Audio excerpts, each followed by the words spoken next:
পৃথিবীতে এমন কিছু ঘটনা ঘটে যা বিশ্বাস করতে কষ্ট হয়, কিন্তু বাস্তব অনেক কঠিন। কিছু কিছু ঘটনা এমনভাবে ঘটে যায় যা বিশ্বাস করতে কষ্ট হলে সেটাই চিরসত্য। আমার পাশে স্ক্রিনে যে ছবিটি দেখছেন, এই ব্যক্তি ৪১ বছর ধরে একটি জঙ্গলে বসবাস করে আসছিল। সে এই ৪১ বছরে জানতই না যে পৃথিবীতে কোনো মেয়ে মানুষ আছে, কোনো নারী আছে।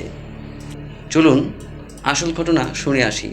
বাবা ও ভাইয়ের সঙ্গে ৪১ বছর জঙ্গলে কাটিয়েছেন তিনি। পৃথিবীতে যে নারী আছে সেটাই জানতেন না তিনি। শুনতে অবাক লাগলেও এমনটা ঘটেছে। তাই ভেদ নামের ওই ব্যক্তিকে বাস্তবের টারজান বলা হচ্ছে। খবর টাইমস নাও নিউজের।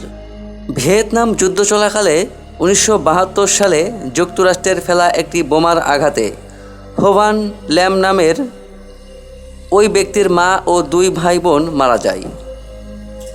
এরপরই বাবা ও ভাইয়ের সঙ্গে কোয়াং এনগাই প্রদেশে তেত্রা জেলার গভীর জঙ্গলে বসতি গড়ে তোলেন তারা।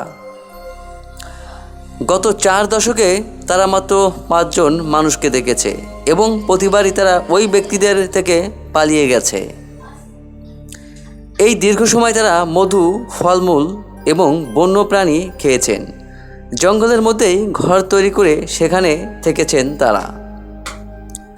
২০১৫ সালে আলভারো সেরোজো নামের একজন ফটোগ্রাফার ওই পরিবারকে খুঁজে বের করে প্রথম।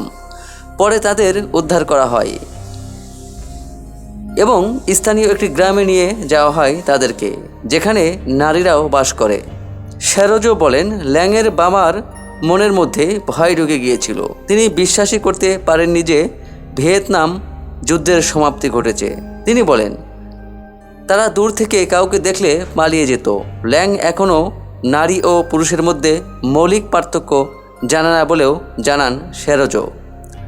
ল্যাংয়ের ভাই ত্রি তাকে পুরুষের শরীরে শিশু বলে বর্ণনা করেছেন। ল্যাং সমাজের মৌলিক অনেক কিছুই এখনও বুঝতে পারে না।